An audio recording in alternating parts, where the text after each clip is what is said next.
રાજકોટની અંદર ઉત્કર્ષ સ્કૂલની એક બેદરકારી સામે આવી હતી। રાજકોટ ઉત્કર્ષ સ્કૂલમાં ત્રીજા માળેથી એક છાત્ર પટકાયો હતો, જેમાં ધોરણ 9ના અભ્યાસ કરતો ખંજન દેસાણી ઈજાગ્રસ્ત થયો હતો।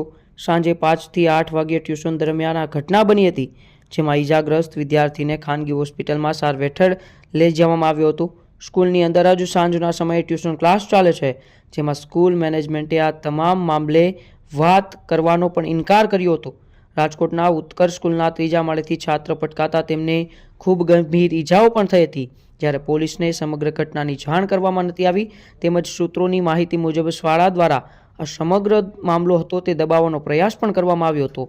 50 માર્કના પેપરમાં ઓછા માર્ક મળ્યા હોવાની પણ ચર્ચા છે, તથા શિક્ષકે અપશબ્દો બોલ્યા હોવાથી વિદ્યાર્થીઓ વચ્ચે એ ચર્ચા થઈ અને તેને લઈને જ ઉત્કર્ષ સ્કૂલના કેમ્પસમાં જ સાંજના સમયે ટ્યુશન ક્લાસીસ ચાલે છે।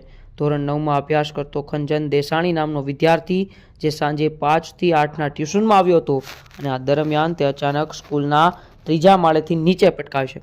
આ ઘટના બાદ સ્થાનિક સ્તરે અનેક ચર્ચાઓએ જોર પકડ્યું છે। પ્રાથમિક રીતે આ અકસ્માત હોવાનું જણાઈ રહ્યું છે, પરંતુ બીજી તરફ એવી પણ ગંભીર આશંકાઓ વ્યક્ત કરવામાં આવી રહી છે કે શું કોઈ શિક્ષક અથવા અન્ય કોઈ વિદ્યાર્થી દ્વારા તેમને ધક્કો મારવામાં આવ્યો હતો। સૌથી વધુ આશ્ચર્યની વાત એ છે કે આટલી મોટી ઘટના બની હોવા છતાં સ્કૂલ મેનેજમેન્ટે આ મામલે મીડિયા સામે પણ કોઈ બોલવાનો ઇનકાર કરી દીધો।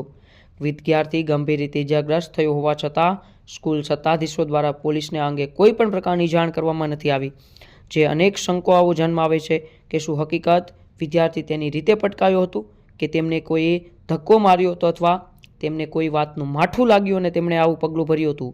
ઇજાગ્રસ્ત વિદ્યાર્થી ખંજન દેસાણીને તાત્કાલિક સારવાર અર્થે શહેરની એક ખાનગી હોસ્પિટલમાં ખસેડવામાં આવ્યો છે।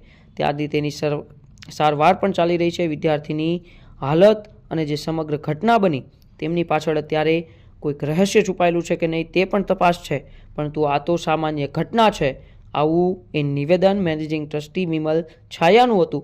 વિદ્યાર્થી બારીમાંથી ઝૂકતા બેલેન્સ ગુમાવ્યું અને નીચે પડ્યો તેવો અત્યારે શાળાના ટ્રસ્ટીએ ખુલાસો કર્યો છે, પરંતુ આગળની જ્યારે પોલીસ તપાસ કરશે ત્યારે જ ખબર પડશે કે શું હકીકત આ વિદ્યાર્થીના નીચે પટકાવવાનું કારણ છે।